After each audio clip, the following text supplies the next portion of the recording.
Well, good evening, everyone. I'm Richard Waring, host for this poetry reading series of many years. And I'd like to start this reading with two wonderful featured poets by sharing a few quotes that I've gleaned over the past month. Baron Wormser wrote on January 15th, "It goes without saying that a poet will not be reading a poem at the inauguration of Donald Trump."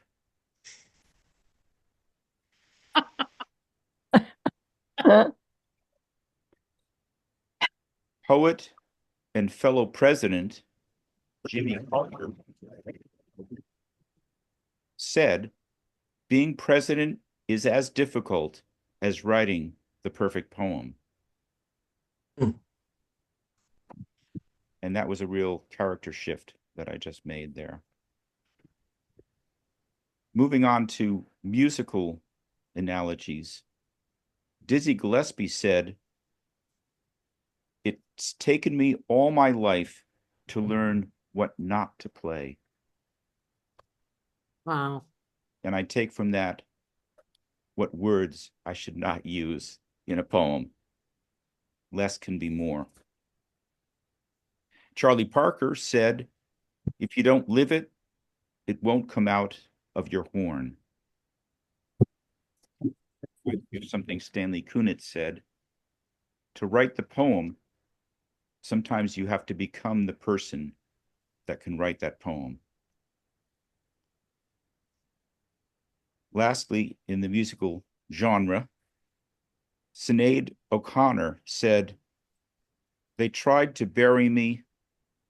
They didn't realize I was a seed."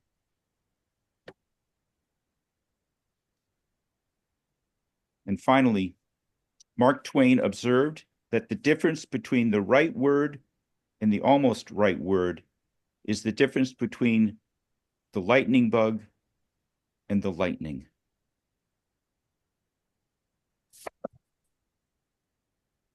Well, welcome tonight to some wonderful featured poets and a long list of wonderful open mic readers. First up, we have Elizabeth Lund, who is an award-winning poet and host of Poetic Lines at New TV. The show features in-depth interviews with emerging and established poets about their work and creative process. She also interviews poets and reviews major collections of poetry for the Christian Science Monitor, where she serves as poetry editor for the last 10 years. From 2015 to 2020, Elizabeth wrote a monthly column about poetry for the Washington Post. Elizabeth co-directs Haiku Newton with Gray Held, which began in 2022 and brings haiku on lawn-sized signs to venues around Newton. Her own poems have appeared in various publications, including the Dalhousie Review, Connecticut Review, the Christian Century, and Patterson Literary Review. Unsilenced is her debut collection. Elizabeth has read or spoken at festivals and venues along the East Coast, including the Dodge Poetry Festival, the largest poetry festival in the U.S., and the Gaithersburg Book Festival. With all of her projects and endeavors, Elizabeth aims to help people discover how poetry can enhance their daily lives. Please welcome Elizabeth. Hello, everyone. I appreciate that very warm welcome, especially on a cold night. So before this event started, several people were talking about grief and working through difficult losses.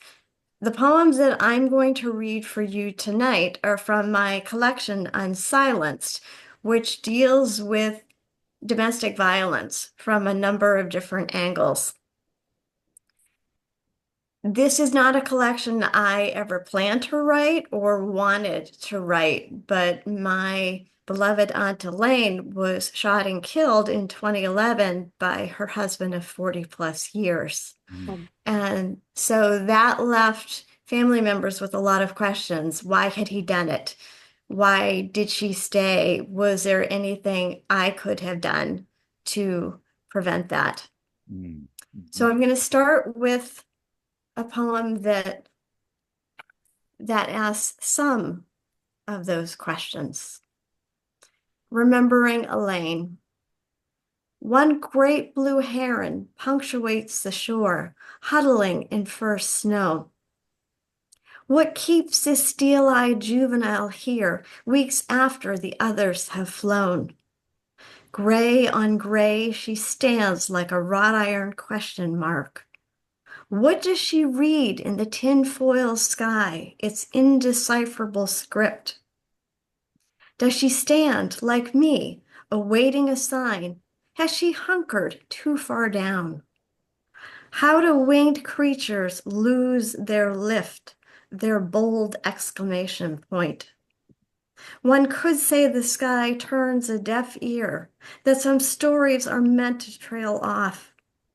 She stands ramrod straight like a stubborn suicide or a righteous sacrifice. But I'm not ready to let her go as the season's first storm spits and swirls.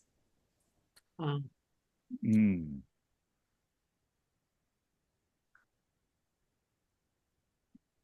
After my aunt's murder, I didn't want to write about that because I didn't want to sensationalize it or take advantage of a very painful situation.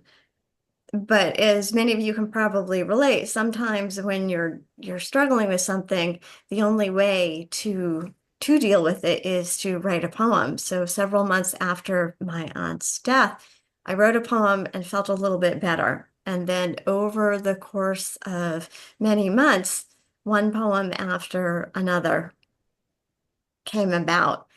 And in various poems, the work was dealing with questions, or I was dealing with questions through the language. And one of the things I realized is that my aunt, like many women, stay in a dangerous situation because there are beautiful moments now and then, enough beautiful moments so that they think, all right, I'll just stay a little longer. This poem is about one of those moments.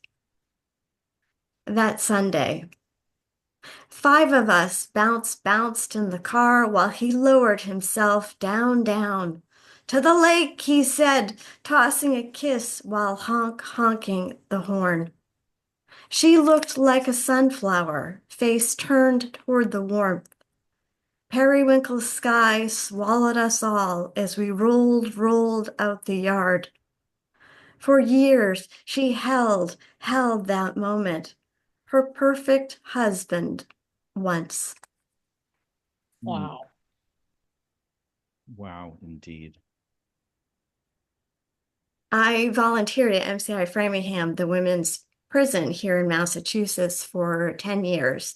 Every Tuesday night, I would go to the prison and I worked with women, teaching them how to write poems. And we would talk about their lives. And I was always stunned and saddened to hear how many of them had been in abusive situations. They had been abused by husbands or boyfriends, and in many cases also by fathers. And so, as I realized later, so many of them had been imprisoned long before they ended up at Framingham. And this is a poem about them. Interrogation. For 3 weeks in March, a barred owl kept watch from a beech tree inside the barbed wire fence. Who comes for you? It asked every night of the women trapped in their prison blues. The question echoed across the empty yard. Who comes for you, or you, or you? Perhaps the bird divined lonely passings, or knew how lovers, friends, and children rarely visit. Who comes for you, or remembers your name? The owl repeated until every brown leaf, still clinging from last season, shriveled and fell from the tree like an unspoken confession. Mm, mm, mm,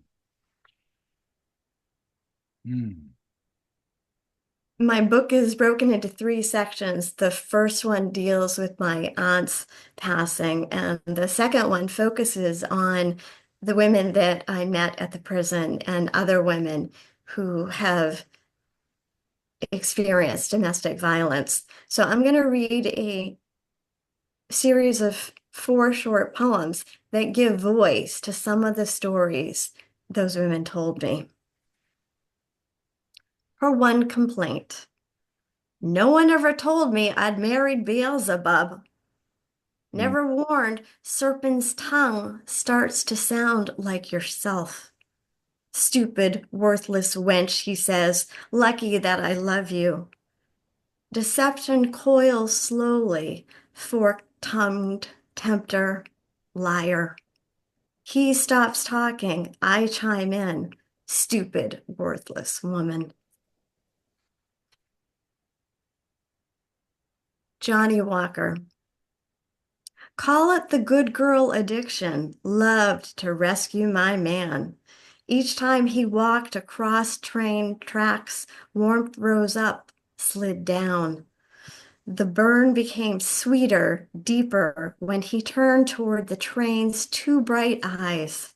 Come and get me, you mother. How the mm, danger intoxified. mm. Sonia's ballad. Sang his anger, sang his love. Heart was hot, veins cold. Baby, come here, go away. Always hot, then cold. Icicles wept in February, days he wouldn't come home. Hid her anger, sang her love. Hate to be alone. Baby, I need more than you. Blizzard without snow. No other man will want you. Fear grew hot, heart cold. And the last one in this small series, Maria's Mirage. No one understands why I stay. He just needs a little more love. Red bites, yellow bruises, blue lights slicing the sky. He was never treated right. Mother, father, friends, purple eyelids, scarlet scars. Is that blood on the door? Pay no mind. I tripped and fell. He just needs a little more love.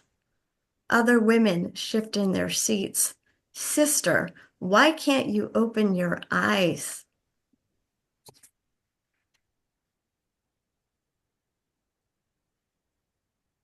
Domestic violence, as you may know, is so pervasive that 1 out of 4 women in the United States will deal with it at one point in their lives.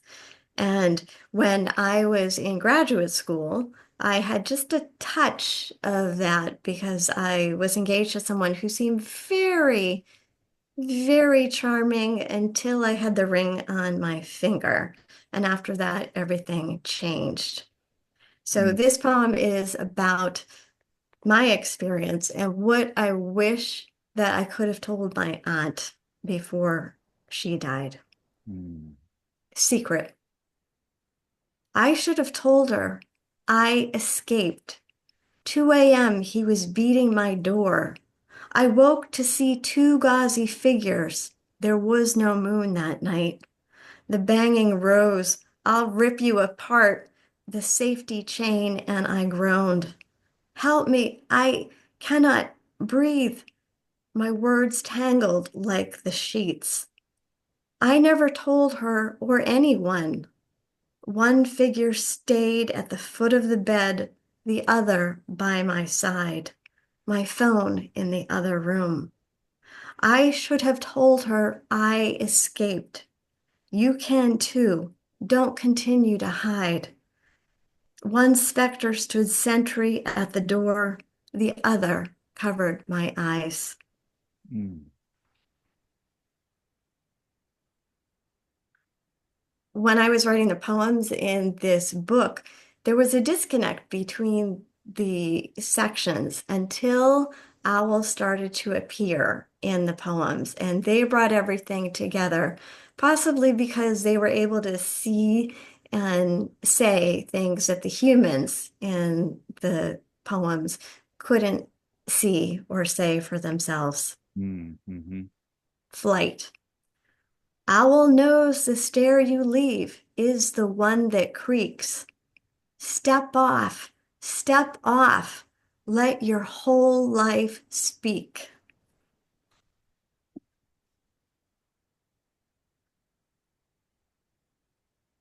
The owls did appear over and over in the poems, and they were very wise guides. So this is another owl poem. Two owls in conversation.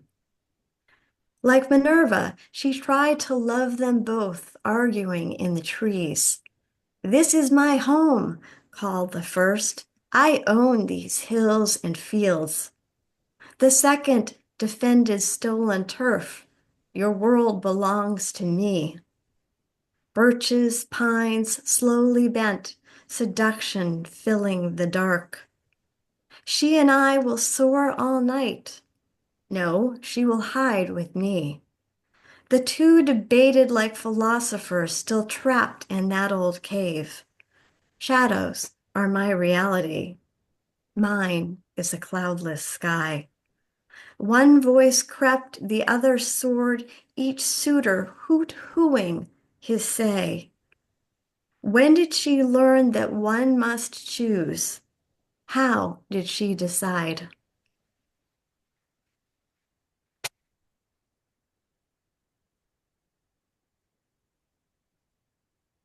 When I was working on the third section in the manuscript, I really felt the need to find some sense of light or redemption. And when you're dealing with a subject like domestic violence and someone who has died, that's difficult to do. Yet, as a poet, I love the way language transforms your experience by first transforming how you experience language. And I started to think of a few memories that helped to give some light to the collection. This is called Underwater. The challenge was easy then.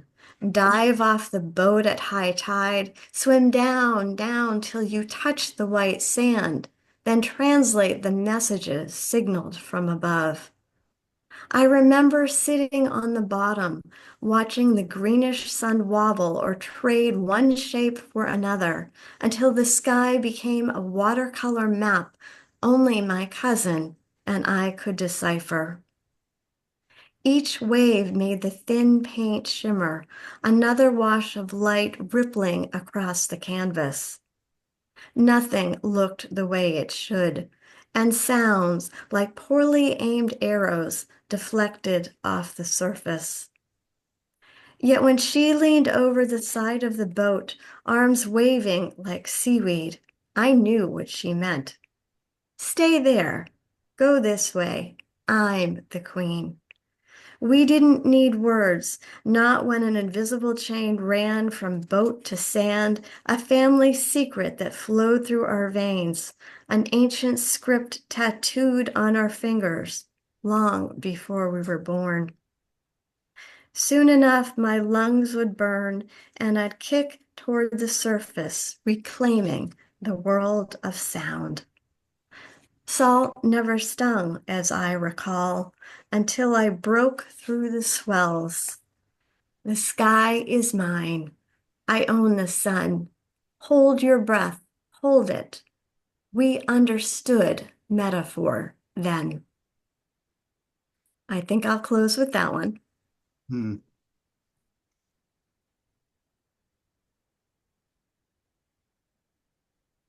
Wow. Just Awesome. wow. Yeah. Really moved by your reading. Thank you so much. Very important theme. Uh, very relevant to our times. Thank you so much, Elizabeth. Thank you.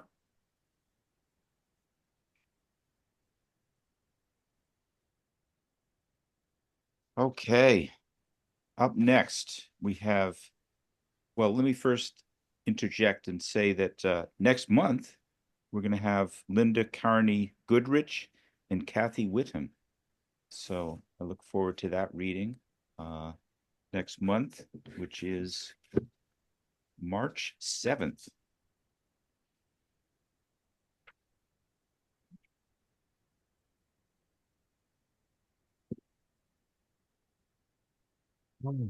So, Sarah Epstein's poems have appeared in Poetry Quarterly, Amethyst Review, Chess Journal, Nick's Mate Review, Plain Songs, and Museum of Americana, among others. In addition to writing poetry, she is a psychologist who works with children and adults. She has also facilitated and taught generative writing groups and classes. Bar of Rest, Sarah's first book of poetry, was published by Kelsey Books in 2023. You can find her book on Amazon. Please welcome Sara. Hey, everybody, it's really good to be here. And thanks, Richard, for organizing all of this for so many times. Elizabeth's poems were just amazing. Thank you so much. I can't wait to read the whole book. So the poems I'm going to read today come from Bar of Rest and talk about different stages of my life as a child, mother, wife, divorced, and coming out. You'll hear just some of these in the poems I read today. And I'm going to go right into them. The first two poems reflect childhood perceptions and observations. Walking directions to Dunton's General Store. From our house on Hamilton Pond, walk past the Murdoch's house. On the dirt road, kick the stones and watch the dust swirl. Cattails rise from the edge of the pond behind the 4 identical cottages. Next, past the Silvas and then the 4th house. Can't remember who lives there this year. It changes every year. At the highway, you have to wait to cross Route 3. Cars whip by, reminding you the road has a destination to Bar Harbor. Run across, past the sign leading to the Mount Desert Island Biological Laboratory, past Dahlgren Hall where there are lectures, past the town hall where there are dances, past the church you never go to, past the motel cottages, all identical, Edgewater cottages, Bay Meadow cottages. You stayed here your first summer in Maine. Your brother Mark dove from one bed to the other, yelling, da da da da da da da da da da da da da da da Batman through the window. Stop at the raspberry bushes, gobble down the sweet tart berries. Cross a small street to the cove, center of Salisbury Cove. Dinghies and rocky beach smell like low tide. Touch the rough eelgrass, careful not to cut fingers with the sharp edges. Pick up a piece of brown sea glass. Rub it with your fingers as you put it in the pocket of your shorts. Cross back over the street again, climb the 3 steps and open the screen door to Dunton's. Spend 35 cents on a brown paper bag you fill with penny candy, licorice and fireballs and root beer barrels and bazooka bubblegum. Skippy Dunton, the store owner and postmaster, takes your money, tells you it's going to get windy later. You start back home.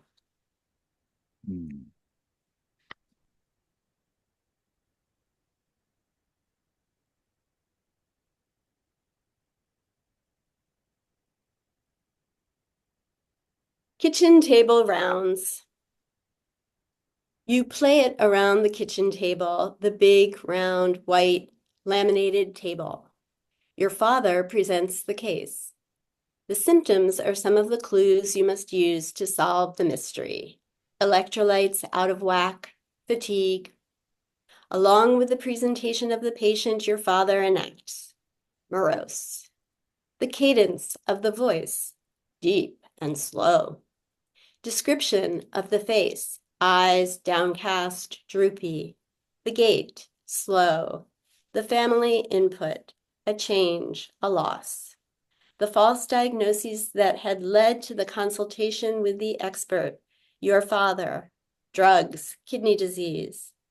What would it be this time?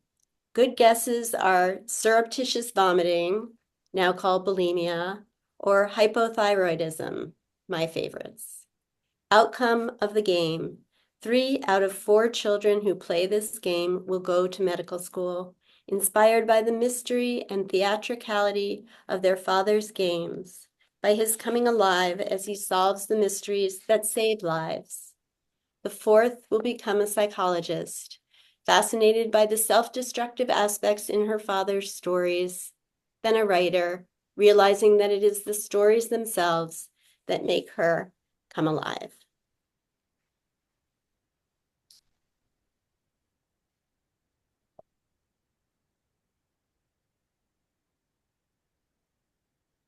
And then we jump forward. Swing. I am hypnotized by the sway of frayed yellow plastic ropes which hang from a very high bough of the biggest pine tree. Ghost of the blue plastic seat from which I and each of my kids would swing. Their dad figures how to get the ropes up there, some combination of a good throw and catch and genius. My pride and contentment and excitement, thin and now pale yellow, not Crayola yellow, a fifth the length they were then, their ragged ends way too high to reach, remnants, strands, separated still by ties to the limb of the tree, never touch each other. Their dad and I do not touch anymore, do not twist around each other and twirl as we unwind. He is not here to see the sunset stream onto the rippling water of the cove through waving strings. These ropes, hopeful and sad, perhaps like me, they hold space for grandchildren. So show me they still sway, just like a swing. These tattered remains, this hope, this grief, this peace in which my heart can hurt and hope and heal.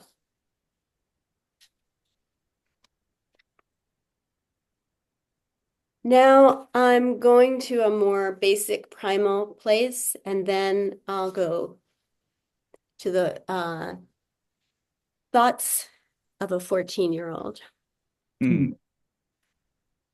Crave. 1. Between that wanting, that want or need, and the slack, baffling, shuddering state, which has no words, only a scared, shudder-off sense, total sensation, a not knowing how to connect, to be known, to survive, that wish to be known in some ineffable way, to be rescued from swirl. This other place which needs rescue, craves comfort. What rescue? From what to what? And how do I say what they, you, she, I don't yet get? Oh, I see what makes sense. I can feel this, the intensity of the newborn, missed connection of mouth, of tongue, of neurons, of guts down to toes, of skin to skin, love through the breast. A cliche and not, a cliche for a reason. Milk of love, milk is love. Milk is not enough. Nothing is enough when you have gotten no thing enough to connect you with yourself. with your mother. 2. Edges jagged, edges of you, me, her, too open to intrusion. The skin is thin, the guts undeveloped, the mind at sea, at a distance from the heart at sea, wondering how to be seen, how to find sustenance when you cannot find the breast. And when there is a glimpse, no, seldom from the mother, but from stand-ins, then a kind of desperate attachment. I stay as long as possible. The other has to be the one to disengage. I persist. Know this, and this, and this, and I have hope that will be enough. All the time feeling it's not yet enough. 3. Lately I eat. It all tastes so good. Can't I have more? I will. The sweet, the most soothing, yet filled with more craving. Ice cream slightly melted, chocolate-covered ginger morsels, freshly made banana fig muffins. I don't want to stop. Now I see. Nurse, nurse, nurse, suckle, suckle, tongue, tasting, every, and time stops and shifts. 4. Back to the place of not being known or held, to the place of slack. Anyway, I'm just slack, waiting to be picked up. Where is my mother? And if I wait, she will come. And if she doesn't, I will be here slacking. Now not unpleasant so much as inert. There is no time, there is only swirl. And as I write, at least, and it is not little, but it is difficult to do, I check with my pulsing body. I sit with the intensity that can only be felt sitting here, feeling this.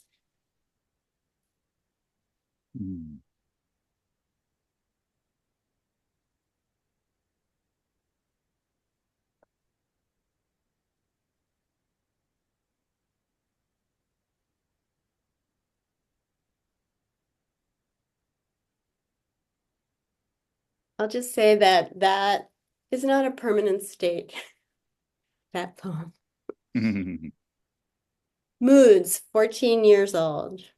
They say I have moods, that I am moody. Well, actually, I have only 3 moods: neutral, upset, and very upset. It's they that have the moods, if that's what you call them, changing unpredictably, 1 minute cheerful, the next irate, then so sorry, so forgiving, impatient, forgetful, ignorant, ignoring, uninterested, busy cooking, loud, laughing, tired, tapping, singing, driving me crazy. There are 2 more poems. The first has a couple lines of song. The second is a reverie. Thank you, everybody, for listening.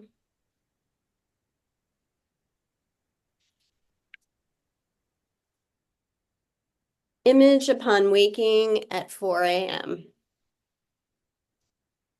When I close my eyes, I see the collapse of empires, represented by a painting oozing and melting.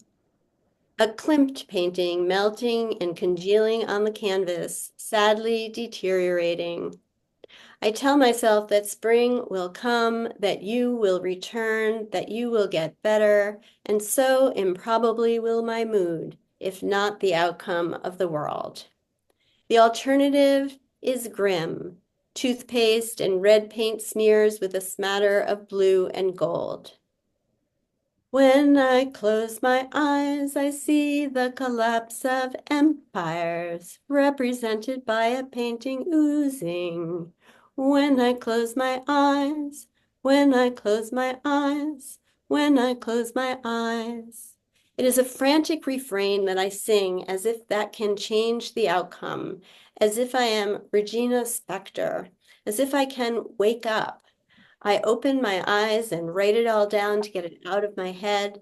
I feel the chill in my chest and wonder when I will sneeze, when I will scream.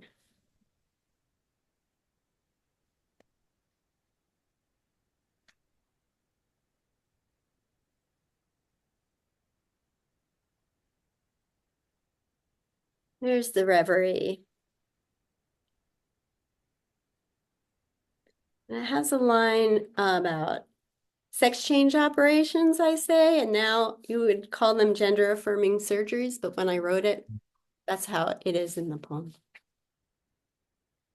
Reverie. It is raining, and I'm finding it hard to leave the cozy house to shop for rugs or for a ukulele or for yogurts and the other groceries. There is a damp chill in the air that I resist, looking out the window at the sunny-colored leaves on the maple tree. I want to write instead about the way the light shines on the sunny days this time of year and catches me in its sideways brightness, the oranges and yellows so startling against the green moss, that I am transported easily to another time, another place, when I was younger, but the colors were just as bright, the smells as fresh, the sun as warm against my cool skin. Proust wrote about such transformations through taste, but perhaps he too was captured by the fall light. This time of year is supposed to bring the spirits of the dead within our reach and us within theirs. I walk among October trees still full of leaves, thinking of old friends, the transformations they have gone through. Shaking my head, I laugh at my grasping at them as if they had not died, as if they had not contracted chronic illnesses, been hit by cars, raised their own families, had sex change operations. I turn around on my walk in the woods, deep in my reverie of old friends and lovers, expecting them to join me on my walk. But instead, I am startled to find two laughing 20-year-olds creating their own moments to be savored decades from now. It must be the light, I decide, and walk on. Thank you.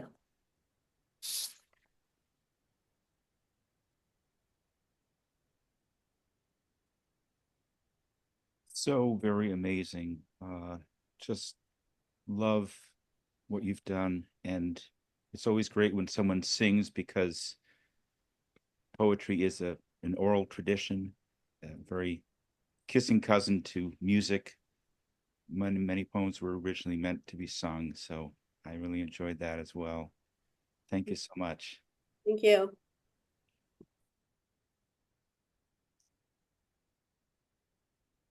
And now we're going to open things up to the others in this room, of course, with starting with Xiaoly Li.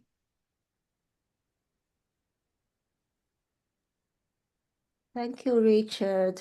And thank you, Elizabeth and Sarah. Wonderful reading. Love your sound and your singing. And the poem I'm going to read is called In a Brutal Winter. It has been published in South Florida Poetry Journal.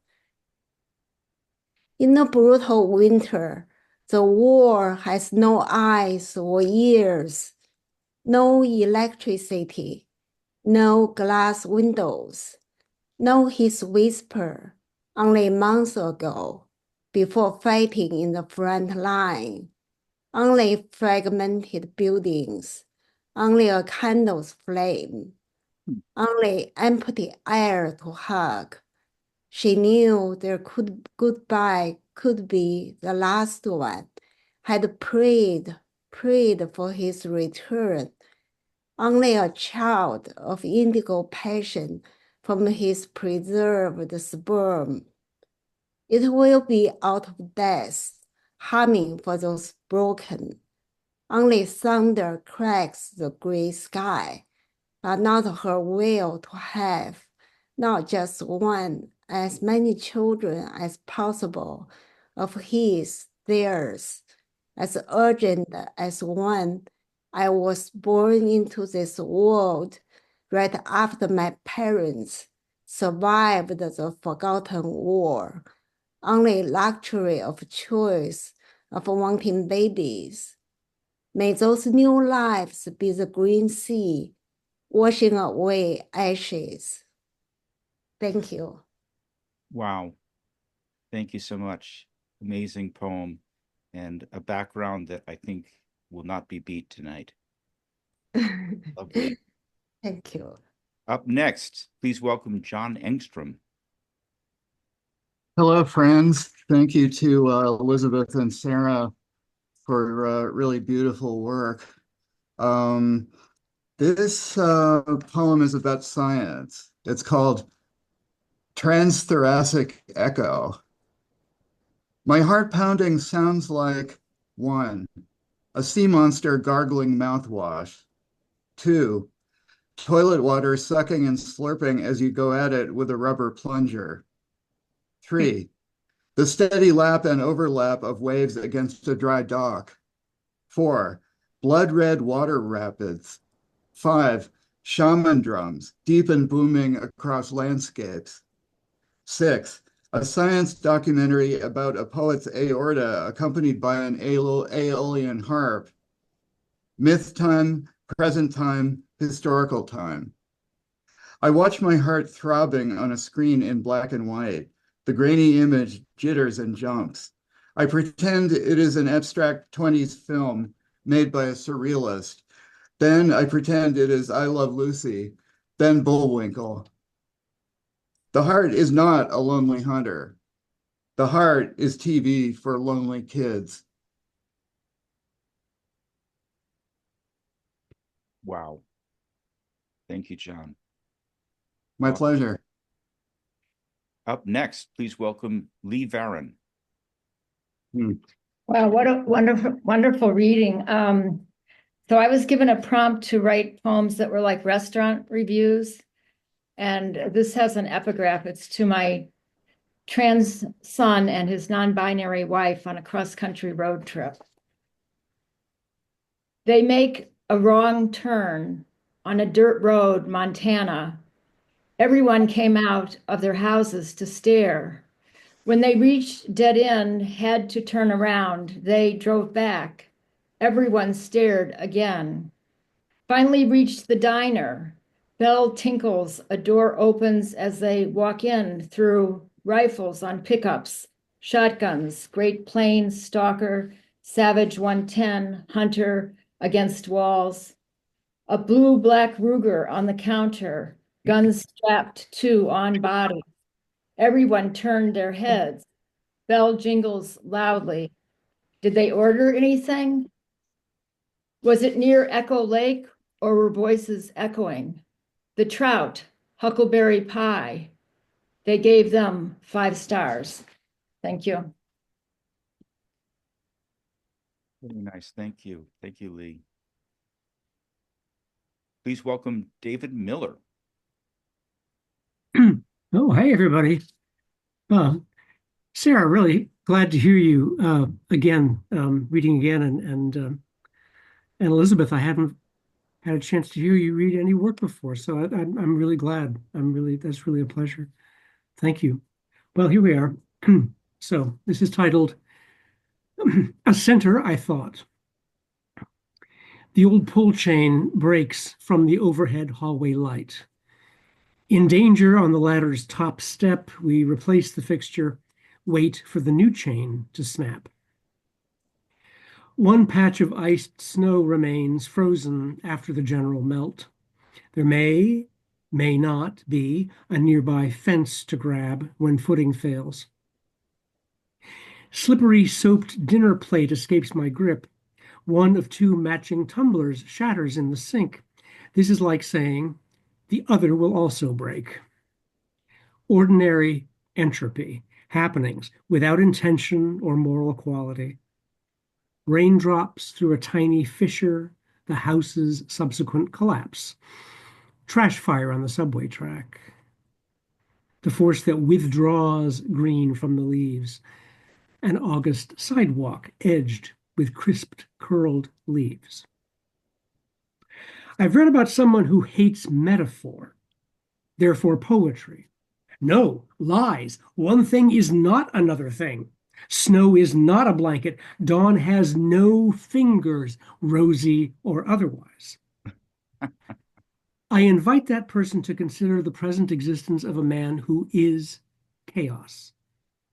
Not a man whose every touch spawns effects like chaos, whose mouthings resemble chaos, although similes might pacify those enraged by metaphor.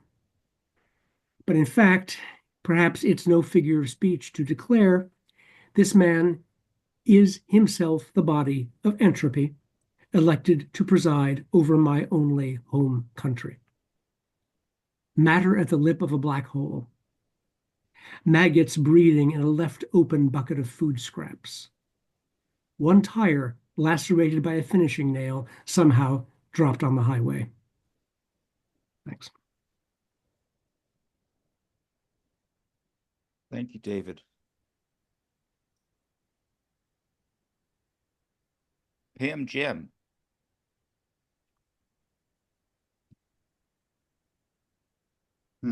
Okay, sorry. This is something I'm working on. It's Haibun. Rapture. Drawing out radiance from the rough darkness that separates us. A river's course orders thirst. Tall grasses feud with the inclusion of 1,000 shades of green.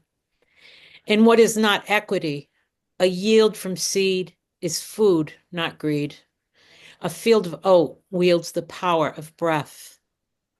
Buttercups, Indian pipes, and silkworms abide in night's humid truth.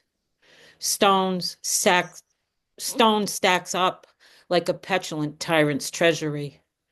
What scale can balance all that earth has left? Deliberation, genocide, dearth, recovery? Let's work to protect the innocents, the poor, the immigrants. Beyond the iridescence of crows, the sun hopes for golden diversity. Coy wolves carry nightingales mute and defeated by their necks. Black plums suppress under moose hoofs on the beaten down moss, turn to a cycle beguiled to end the extreme siege of what was once infinite. All that winter left by accident of nature, cherry blossoms blight. Thank you. Love it. Wow. Up next, Jonathan Aibel.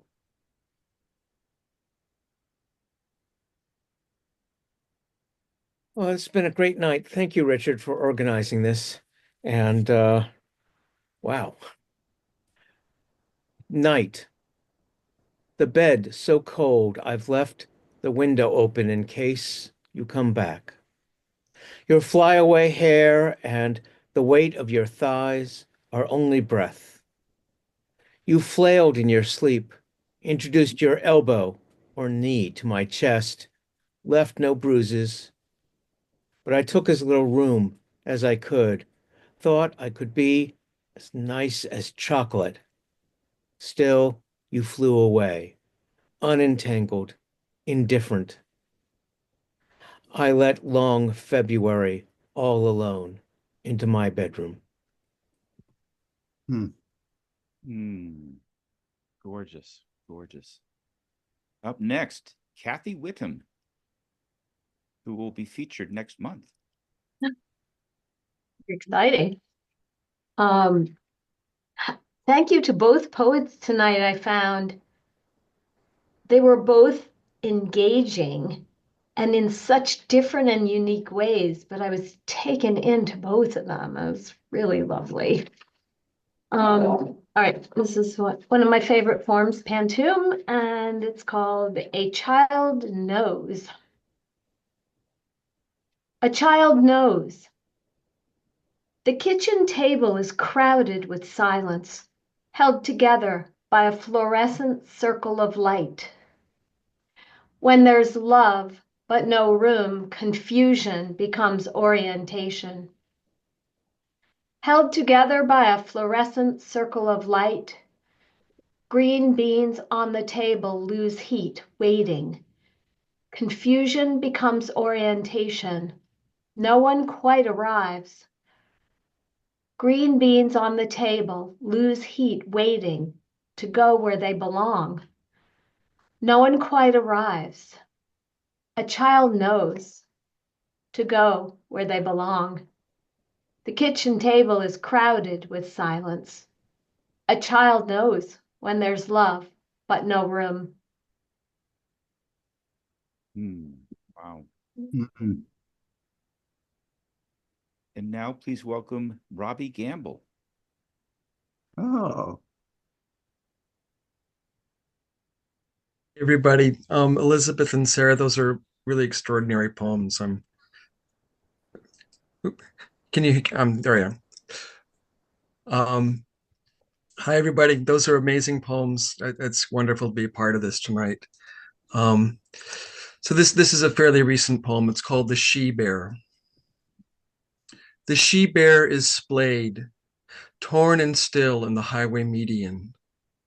She is a black bear, and I imagine the driver didn't see her cresting the curve that night. I wonder if she had cubs. I am driving north to visit my brother to discuss arranging hospice care for our 92-year-old mother, who is not dying imminently, but has announced she wants no more frantic measures and is frail enough the next infection could dissolve her. She was weaned into that generation of brilliant post-war women who gave up their careers to be stay-at-home moms, and she was never fully seen. The car radio keeps spewing predictions of the impending death of democracy. Our relationship has often been fraught. She could be briefly fierce and elusive. So now, so soon, accelerating into the night of her absence. Thanks. Thank you, Robbie. And now please welcome Scott Norman Rosenthal. Well, since you mentioned it,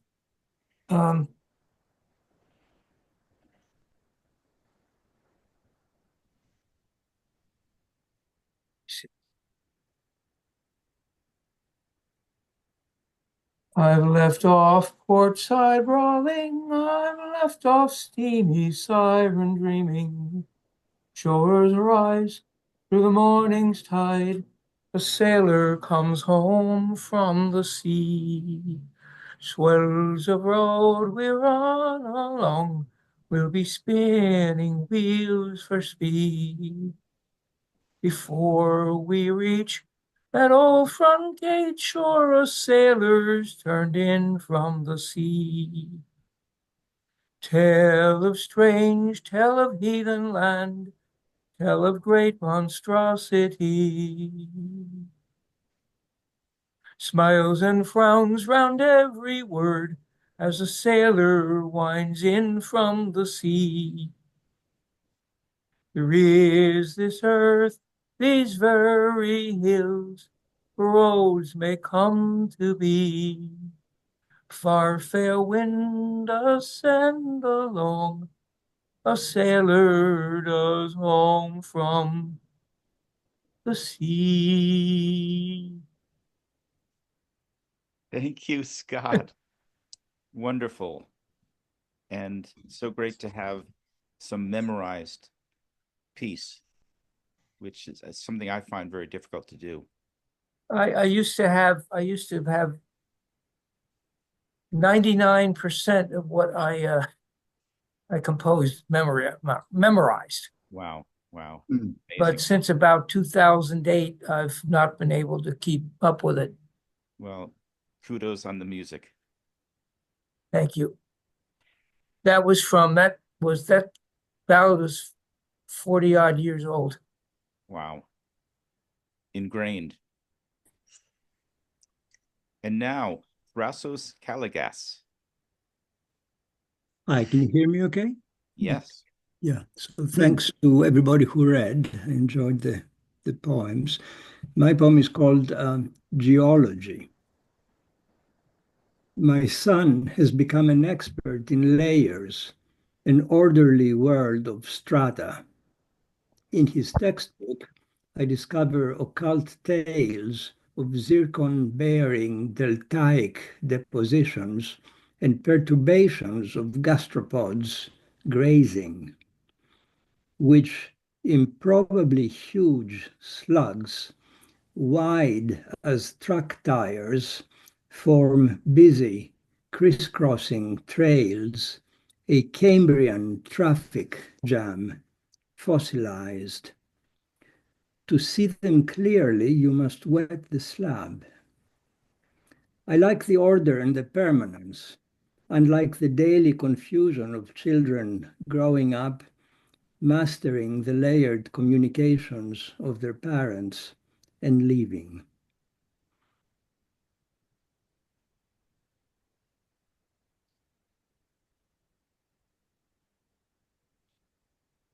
Thank you, Thrassos.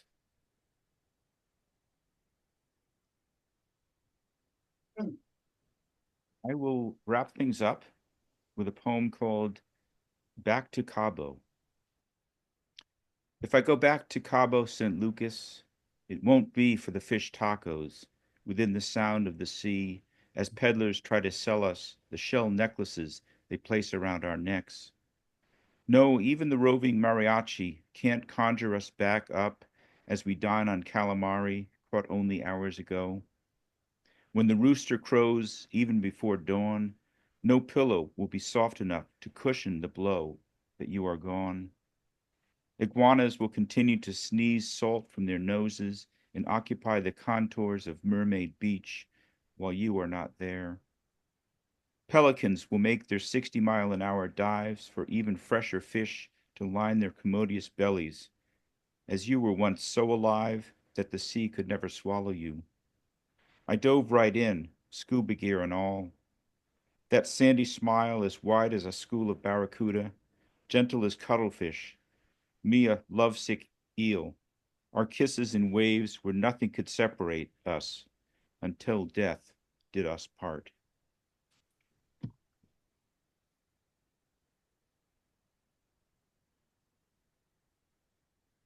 What an evening. Seriously, people. It is so good to be together. It is good to be with you during these times. Let's have a round of applause for our features and also our open mic.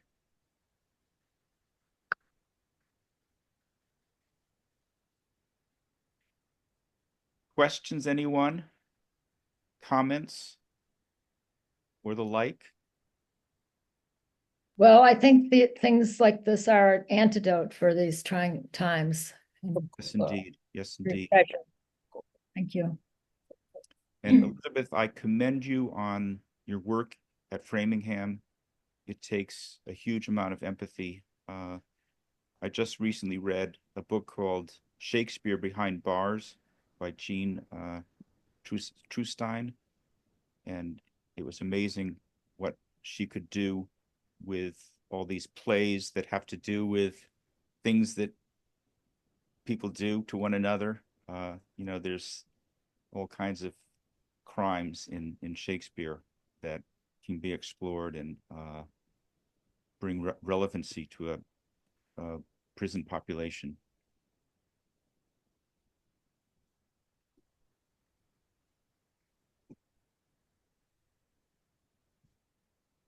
Yeah. Well, we may just be in silent wonder at the words heard, and I will be posting this recording in the next day or so. Rich, I just wanted to say thank you to you for curating the reading. It's always so wonderful. Yes, thank you. I want to acknowledge that because Yes. we don't always do that, and it's important that Yes, we have absolutely. someone that can put this forward month after month after month. It's really warms my heart for sure because I come pretty regularly, and you do a wonderful job. As someone who recovered from heart failure. It does my heart good to have this. Good. So there is a lot of my personal interest in this that goes along with hearing the stories of others. So with that, I bid you all stay well, stay safe, and stay strong. Thank you. Good night, everybody. See you next month. Good to be with you. Good night. Bye-bye. Bye, kids. Bye. Bye.